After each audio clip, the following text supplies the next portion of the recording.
힘이 되는 것 같습니다. 누군가 나를 위해서 기도하는데 누굽니까? 우리 주님이 기도하시는 줄 믿습니다. 여러분 혹시 캐데헌이라는 말 들어보셨습니까? 캐데헌, K-팝 데몬 헌터스라고 두 달 전에 넷플릭스라고 하는 그 영화사에서 공개한 그런 애니메이션 영화입니다. 이 노래가 또 이 그 영화가 두 달이 되었는데 나오자마자 영화, 노래 이 모든 것들이 영국에서 미국에서 전 세계적으로 1등을 계속하고 있어요. 2주 동안 1등을 하다가 조금 내려갔다가 다시 또 1등으로 올라간 그런 만화 영화입니다. 이 내용을 보면 K-팝 그룹이 헌트릭스라는 그룹이 있는데 이 그룹이 악마 사냥꾼이에요. 그래서 남성 밴드가 악한 그 역할을 하게 되어지는데 그 역할하는 그 팀과 대결하면서 이야기를 펼쳐갑니다.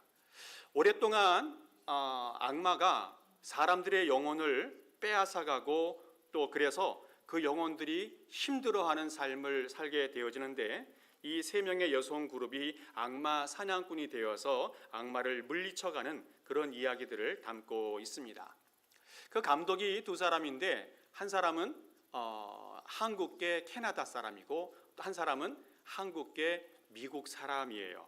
그래서 두 사람이 한국 문화를 배경으로 해서 이 애니메이션을 만들었는데 그 내용을 보면 남산타워에서 서울 시내를 바라보는 광경이라든지 또 한국 음식들 김밥이나 라면들 이런 것들이 등장하면서 온 세상에 한국 문화와 정신의 위대함을 알려주는 그런 상황이 되었습니다. 어떤 평론가가 왜 이 영화가 이렇게 인기가 있을까에 대해서 분석을 했는데 기존의 많은 미국 서양 문화들을 보면 욕설이 참 많아요. 심심하면 욕이 나와요. 그리고 퇴폐적인 내용들이 참 많이 나와서 이 엄마 아빠들이 아이들에게 영화를 보여주고 싶은 마음이 부담스러운 마음이 생기는 것이 컸는데 이 영화를 보니까 여기는 꿈도 있고 희망도 있고 내일에 대한 소망이 있는 것을 보면서 부모들이 더 좋아하게 되어졌다는 겁니다. 그래서 아이들을 데리고 극장에서 이제 이 영화를 보면서 이 노래가 나올 때마다 아이들이 떼창을 같이 부르면서 이 영화를 즐기는 것을 볼 수 있어요. 인터뷰하는 것을 보니까 어떤 아이는 이 영화를 100번을 봤대요. 100번을. 다 외웠다는 겁니다. 이렇게 한국 문화와 정신의 우수함이 비밀스럽게 감추어져 있다가 이제 드러나는 것을 보게 되어집니다. 얼마 전부터 한국 문화가 온 세상 사람들에게 얼마나 인기가 있는지 몰라요. BTS 모르는 사람이 없습니다. 또 얼마 전에 나왔던 영화 미나리라든지 또 오징어 게임들은 많은 세상 사람들에게 인기가 있습니다. 음악도 영화도 드라마도 이번에는 애니메이션까지 온 세상 사람들에게 인기가 있습니다. 한 달 전에 손흥민 선수가 LAFC라고 하는 축구팀에 입단을 하게 되어졌습니다.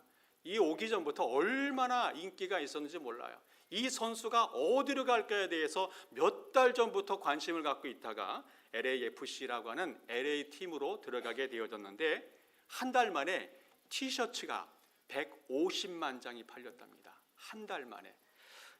별로 안 놀리시는 것 같은데 이게 보통이 아니에요. 이 손흥민 선수의 연봉이 180억이거든요. 한 주에 2억 5천을 받습니다. 한 주에. 그런데 이 티셔츠를 판 금액이 연봉의 3배 이상을 팔아냈다는 거예요. 이렇게 한국인들이 이 세상에서 인기 있고 또 자랑스러운 모습을 보여주면서 참 기분이 흐뭇해지는 그런 시절을 보내고 있습니다.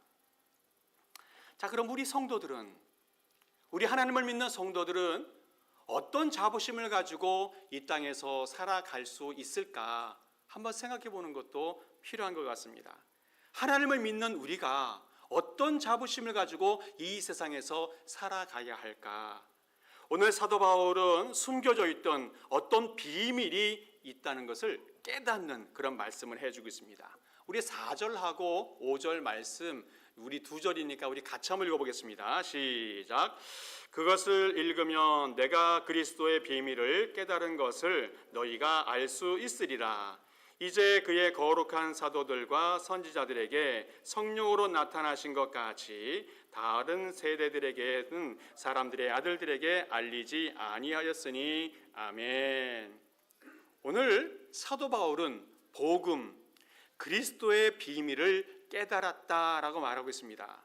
복음의 핵심이 뭡니까? 바로 그것은 하나님의 아들 예수 그리스도를 알고 믿고 깨닫고 따라가는 것을 이야기해요.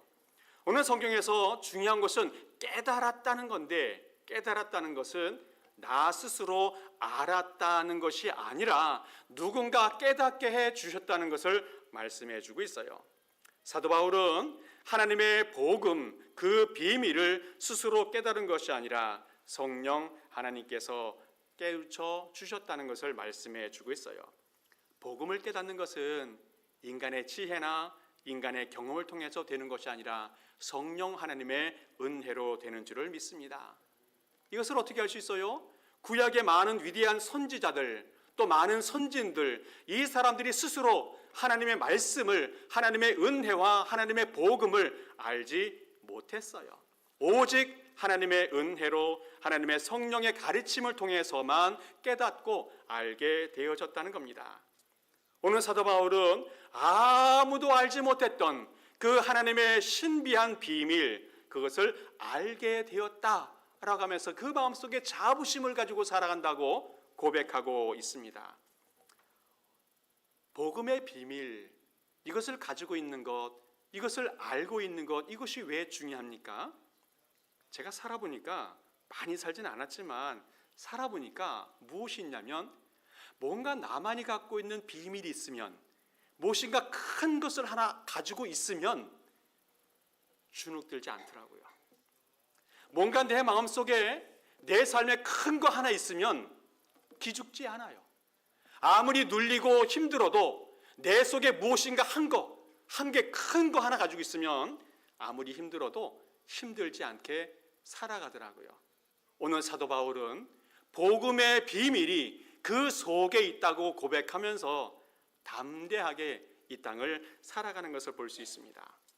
오늘 사도 바울이 하나님께서 깨우쳐 주신 그 복음의 비밀이 무엇인지 몇 가지만 살펴보면 좋겠는데, 먼저 개인 자신에게는 갇힌 자라는 것을 깨닫게 되었다는 겁니다.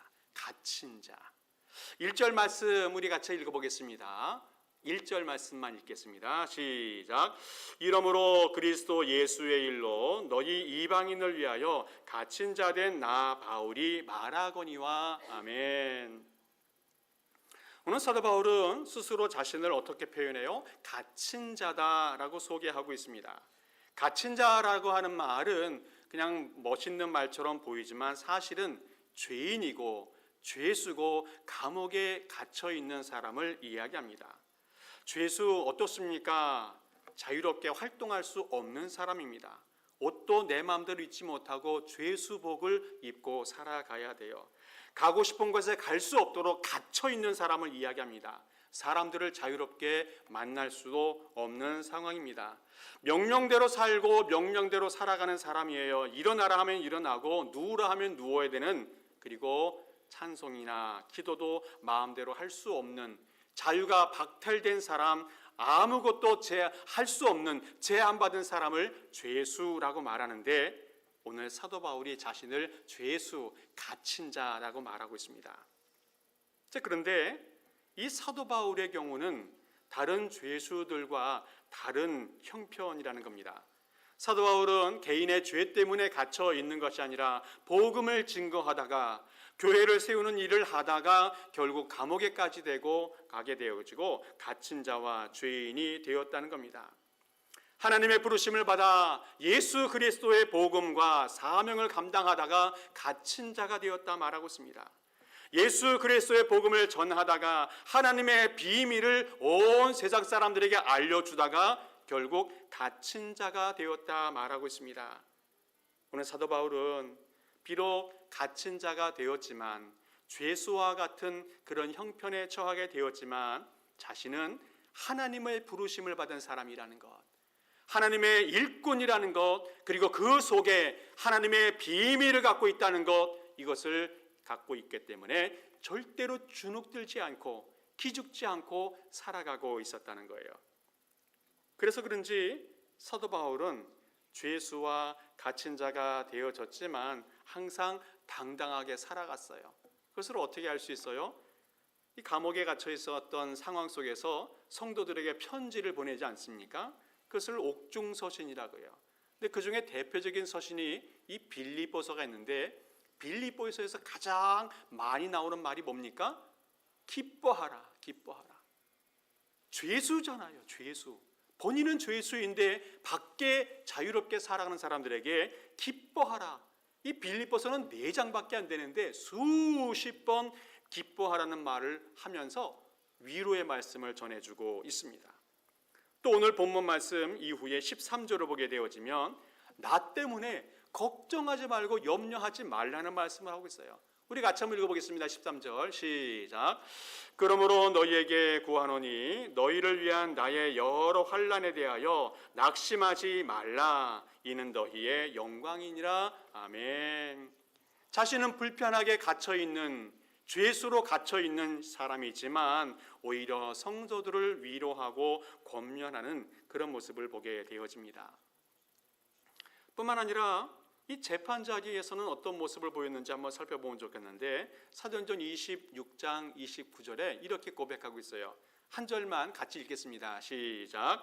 바울이 이르되 말이 적으나 많으나 당신뿐만 아니라 오늘 내 말을 듣는 모든 사람도 다 이렇게 결박된 것 외에는 나와 같이 되기를 하나님께 원하나이다 하니라. 아멘. 지금 사도 바울이 아그리빠 왕 앞에서 재판을 받고 있습니다.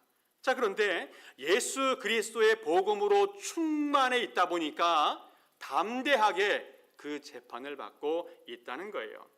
비록 재판장 앞에서 자신의 입장을 변호하기도 하고 또 죄인의 신분이고 죄수복을 입고 있기는 하지만 절대로 주눅들지 아니하고 당당하게 자신의 입장과 자신이 믿고 있는 예수 그리스도의 비밀스러운 복음을 전하고 있다는 거예요.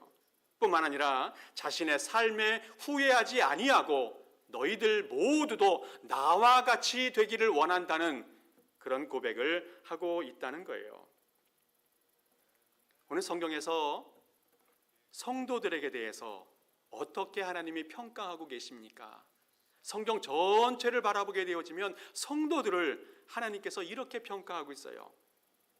창조주 하나님의 최고로 아름다운 걸작품이다 말하고 있습니다. 세상 어떤 존재보다도 귀하게 창조되어진 존재라는 거예요. 그리고 그 존재로서 세상을 다스릴 수 있는 권한을 위임받았다는 겁니다. 또 예수 그리스도께서 그 복음의 십자가로 우리를 구원한 구원자라는 거예요. 비록 죄를 지어서 심판도 받고 죽음에 이르게 되어졌지만 예수 그리스도의 십자가로 인해서 우리는 구원을 받고 영생을 얻은 존재라는 것을 말씀해 주고 있어요. 또한 성령의 능력으로 매일매일 새롭게 살아가는 거룩한 성도라고 우리에게 이야기해 주고 있습니다. 매 순간마다 매 시간마다 성령 하나님께서 우리를 보호하시고 인도하시고 함께 하시는 그런 존재가 바로 우리 성도라는 것을 가르쳐주고 있습니다. 하나님은 이 땅 살아가는 우리 모든 성도들에게 하나님의 신비한 비밀을 가르쳐주고 있다는 거예요. 하나님은 우리 백성들을 어떻게 바라보시는가? 우리 백성들을 어떻게 평가하고 계신가? 하나님께서 말씀하시는 말씀을 한번 들어보겠습니다. 출애굽기 19장 6절에는 이렇게 말하고 있어요. 우리 같이 한번 읽어보겠습니다. 시작. 너희가 내게 대하여 제사장 나라가 되며 거룩한 백성이 되리라. 너는 이 말을 이스라엘 자손에게 전할지니라. 아멘. 하나님이 모세에게 말씀하십니다. 이스라엘 백성들은 뭐라고요? 제사장 나라가 되고 거룩한 백성이 될 것이다 라고 주님께서 말씀해 주셨다는 거예요. 또 신약에는 뭐라고 말씀하십니까? 베드로전서 2장 9절 우리 같이 한번 읽습니다. 시작. 그러나 너희는 택하신 족속이요 왕 같은 제사장들이요 거룩한 나라요 그의 소유가 된 백성이니 이는 너희를 어두운 데서 불러내어 그의 기이한 빛에 들어가게 하신 이의 아름다운 덕을 선포하게 하려 하심이라. 아멘.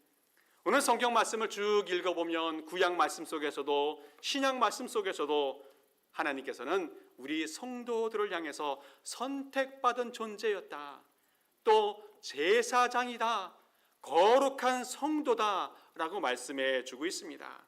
하나님은 이것이 영원토록 숨겨져 있는 것이 아니라 이제는 그 비밀이 밝혀지게 되어지고 온 세상 사람들에게 선포되게 하겠다 말씀해 주고 있습니다. 오늘 성경에서 바울이 갇힌 자라고 말하고 있는데 우리 성도들도 이 세상에서 갇힌 자처럼 살아가는 경우들이 많이 있습니다. 몸이 갇혀 있어요. 몸이 자유롭지 않지 않습니까? 시간이 지나가면서 늙기도 하고 또 병이 들기도 합니다. 또 세상적인 신분이 높지 못한 경우도 많이 있습니다. 또 우리 마음이 갇혀 있는 경우도 있어요. 많은 상처와 아픔이 있고 또 낮은 자존감 때문에 용기도 잃고 능력도 잃어버리는 그런 삶을 살아갈 때도 있습니다. 우리 영혼은 어떻습니까? 우리 영혼도 갇혀 있는 자처럼 여겨질 때가 있어요. 우리 영혼이 많이 눌려 있어요. 그래서 큰 영적인 권세나 능력이 사라져버린 그런 아픔이 있습니다. 매일 시험에 빠지고 넘어지고 자빠지는 우리 영적인 아픔이 우리에게 있습니다. 그러나 오늘 주님이 말씀하십니다. 우리 성도들은 정말로 복된 사람들이다. 왜 그렇습니까? 복음의 비밀을 갖고 있기 때문에. 복음의 비밀을 갖고 있기 때문에. 복음의 비밀이 뭡니까? 전능하신 하나님, 그 하나님이 우리를 너무너무 사랑하신다는 거예요. 우리 예수 그리스도께서 십자가를 통해서 희생하시기까지 우리를 사랑해 주셨다는 겁니다. 성령 하나님께서 매 순간마다 우리를 인도하시는 그런 존재들이 우리라는 것을 가르쳐 주고 있다는 거예요. 그러므로 우리 모든 성도들은 복음의 비밀을 갖고 있기에 이 세상에서 당당하게 담대하게 살아가는 줄 믿습니다. 우리 사랑하는 성도 여러분들, 오늘 사도 바울이 고백했던 것처럼 나는 갇힌 자이지만 담대하게 살아간다는 그 고백처럼 우리도 복음의 비밀, 그것을 갖고 살아갈 수 있길 바랍니다.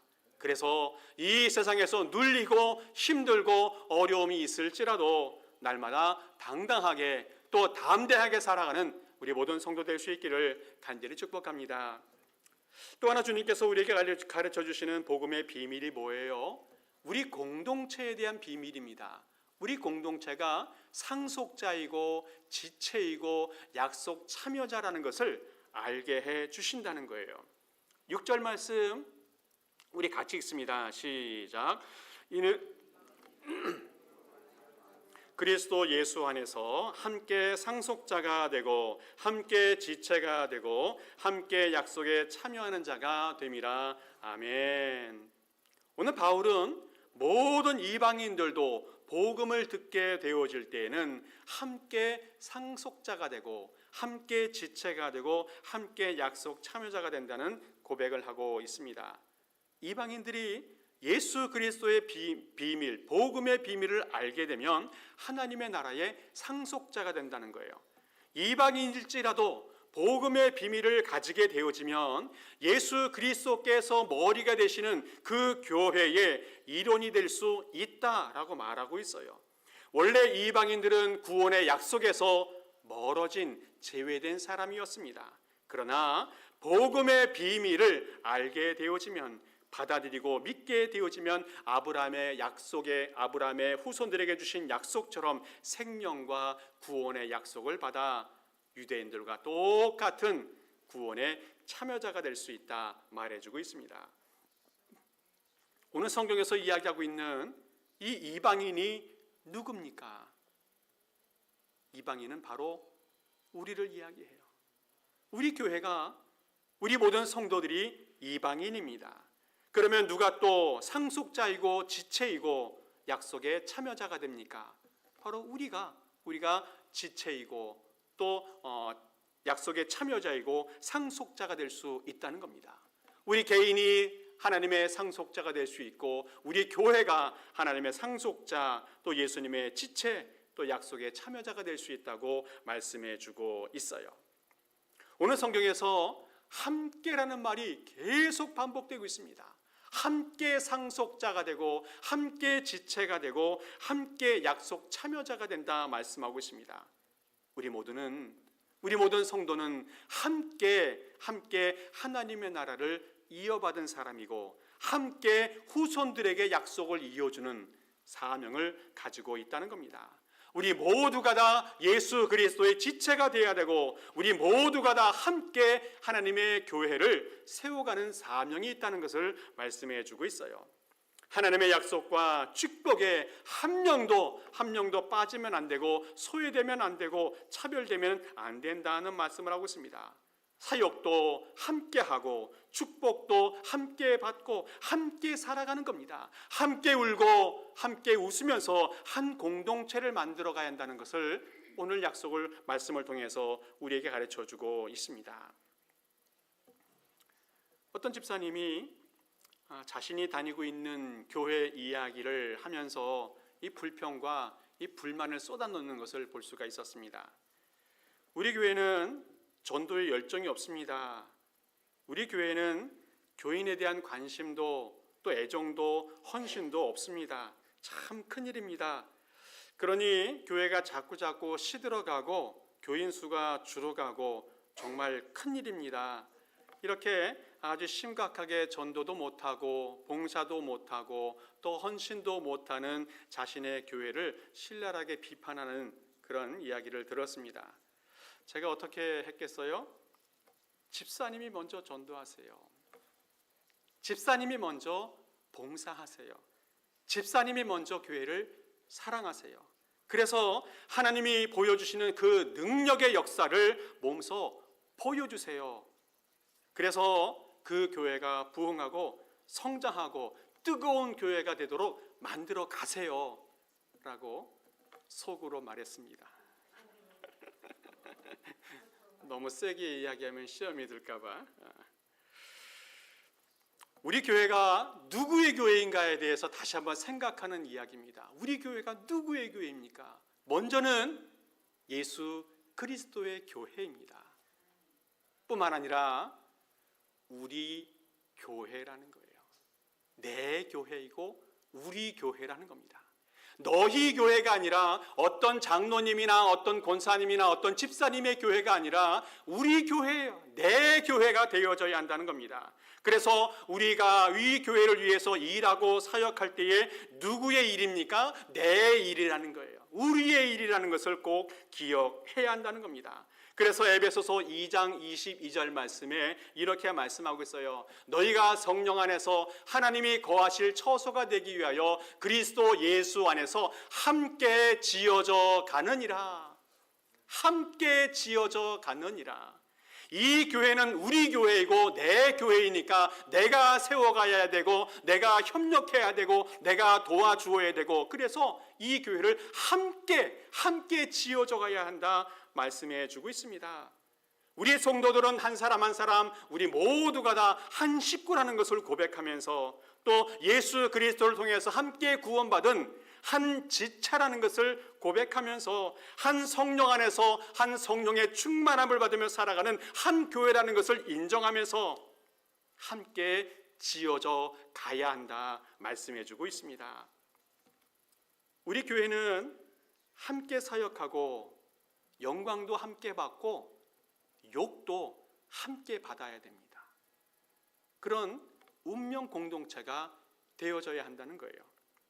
세상 많은 사람들이 교회에 대해서 이야기할 때에 좋은 이야기도 하고 욕도 하게 되어지는데 이것이 남의 이야기가 아니라 우리의 이야기가 되어야 한다는 겁니다.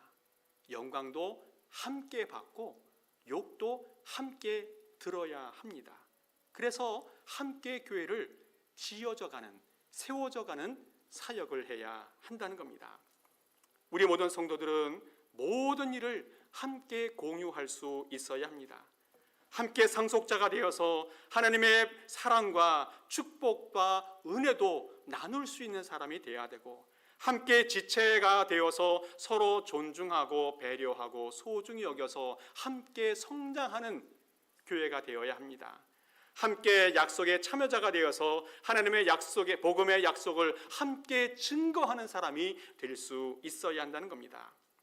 놀라운 것은, 영적인 것은 하나님의 사랑과 축복과 은혜는 나눌수록 더 풍성해진다는 거예요. 우리 사랑 성도 여러분들, 우리는 복음의 비밀을 품고 살아가는 사람들입니다. 이것을 함께 공유하고 함께 나누어서 하나님의 신비한 기적과 능력을 체험해 갈 수 있기를 축복합니다. 마지막 또 하나, 이 복음의 비밀이 무엇인가 하면 사역에 관계된 건데, 사역의 비밀입니다. 바로 은혜의 일꾼이 되었다는 것을 알게 되어졌다는 거예요. 7절 말씀 우리 같이 한번 읽어보겠습니다. 시작. 이 복음을 위하여 그의 능력이 역사하시는 대로 내게 주신 하나님의 은혜의 선물을 따라 내가 일꾼이 되었노라. 아멘. 오늘 바울은 온 세상에 복음을 증거하여서 믿는 사람들이 정말 많아졌습니다. 또 교회를 많이 세웠습니다. 그러나 이 모든 것들은 내 능력이나 내 노력으로 된 것이 아니라 하나님께로부터 온 하나님의 능력으로 되어졌다는 것을 고백하고 있습니다. 또한 내 자신이 하나님의 일꾼이 되었다는 것은 하나님의 은혜의 선물이었다라고 고백하고 있어요.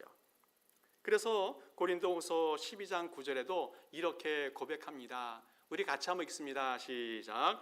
나에게 이르시기를 내 은혜가 내게 족하도다.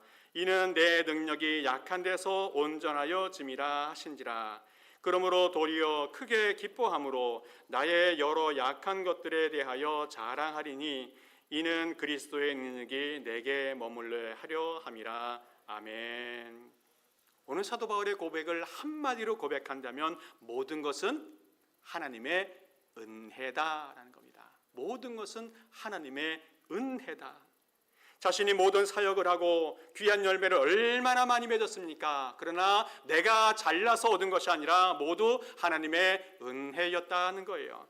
자신이 사역자가 되어서 사역한 모든 것들도 내가 잘나서 하신 것이 아니라 하나님의 은혜로 되어졌다는 겁니다. 자신이 구원을 받아 하나님의 자녀가 되어지고 또 하나님 앞에 귀하게 쓰임받았다는 것, 이것은 하나님의 은혜라고 고백하고 있어요. 그래서 자신을 은혜의 일꾼이다라고 고백하고 있습니다. 오늘 2절 말씀에 이렇게 이야기하고 있는데, 너희를 위하여 내게 주신 하나님의 은혜의 경륜을 너희가 들었을 터인데, 경륜이라고 하는 것은 경영하다, 관리하다, 청직이다라는 말인데, 무슨 말인가 하면 내가 사역자가 되고 내가 일꾼이 되어진 모든 것들은 하나님의 은혜의 경륜에 따라서 되어졌다는 겁니다. 모든 복음과 또 복음의 역사들은 그 속에 복음의 비밀이 숨겨져 있어요. 그것이 뭡니까?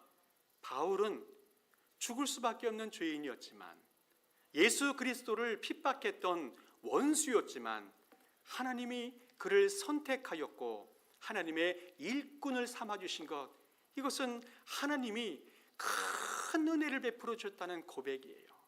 그것이 복음의 비밀입니다. 내가 하나님 앞에 죄인이 되고 죽을 수밖에 없는 하나님의 원수가 되었던 사람인데 하나님의 자녀가 되고 하나님 앞에 쓰임받을 수 있었다는 것은 하나님의 은혜의 경륜이 있었기 때문에 가능했다는 것을 고백하고 있어요.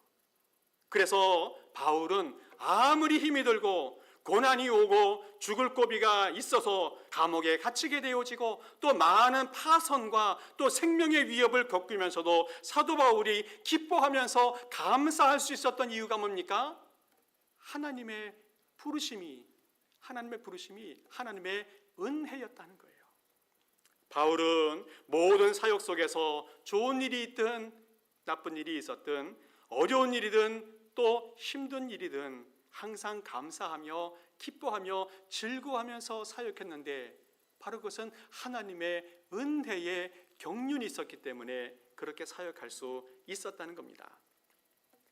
오늘 모든 성도님들 살아가는 삶을 이렇게 돌아보면 얼마나 바쁘고 또 힘들게 살아가는지 알 수가 없어요. 매일매일마다 얼마나 바쁜 일들이 많고 또 얼마나 할 일들이 많이 있는지 매일매일 정말 쫓겨다니면서 열심히 살아갑니다. 또 주말에는 교회에 와서 교회를 열심히 섬기고 또 성도들을 섬기면서 살아가는 것을 보고요. 몸이 피곤하고 또 마음도 지치고 또 영혼도 시들어가는 그런 상황을 많이 보게 되어집니다. 그래도 감사하면서 즐겁게 기쁨으로 봉사하는 것을 보면서 그 속에 무엇이 있을까? 바로 하나님의 은혜가 있어서 가능하구나 생각하게 되어집니다. 우리에게 살아갈 수 있는 모든 환경을 주신 것 바로 그것은 하나님의 은혜입니다. 우리에게 사역할 수 있는 직분을 주신 것 바로 하나님의 은혜라는 겁니다. 이것에 감사하며 살아간다면 그 모든 사역 속에서 삶 속에서 기뻐하며 감사하며 살아갈 수 있다는 겁니다.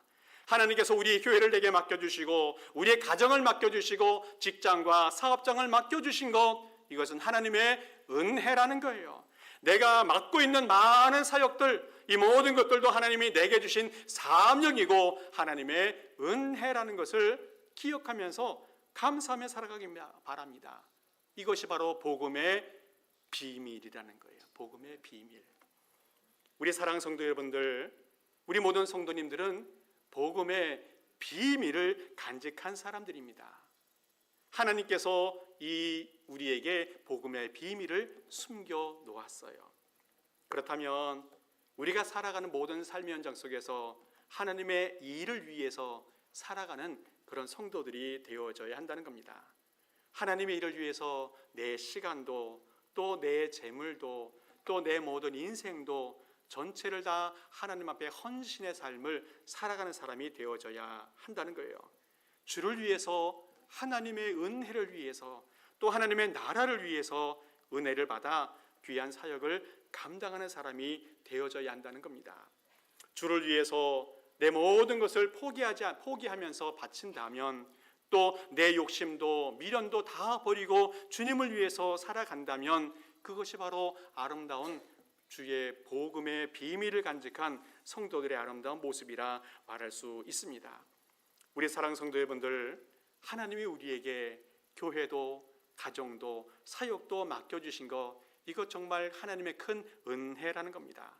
최선을 다하여서 열심을 다하여서 성실하게 살아간다면 하나님께서 놀라운 역사를 경험하게 해 주실 것입니다. 그리고 그 경험을 통해서 더 기쁨과 감사가 넘치게 해 주실 줄을 믿습니다. 말씀을 정리합니다. 마지막 13절 말씀을 우리 같이 한번 읽어보겠습니다. 시작. 그러므로 너희에게 구하노니 너희를 위한 나의 여러 환난에 대하여 낙심하지 말라. 이는 너희의 영광이니라. 아멘.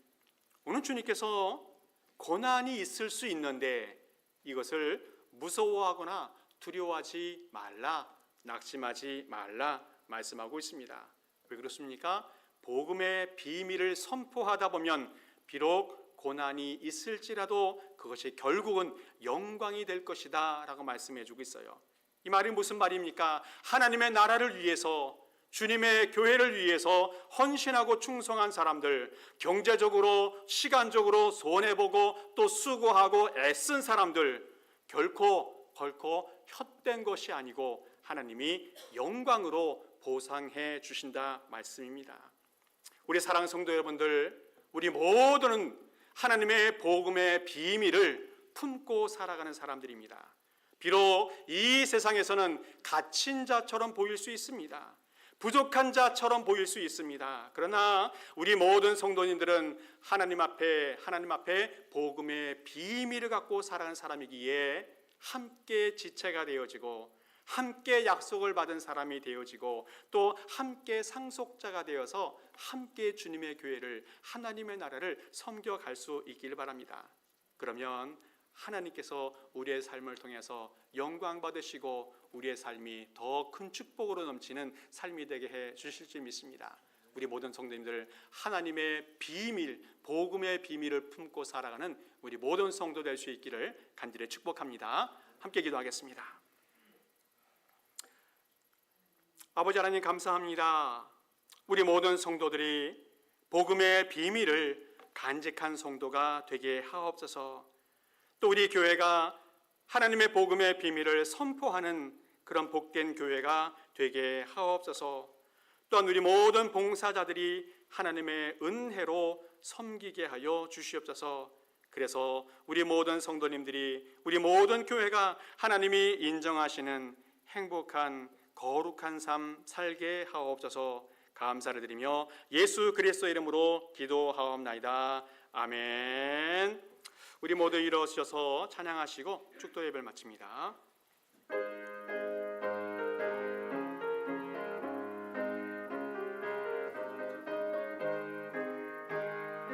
이는 아무 증거 아니 배어도 믿음만을 가지고서는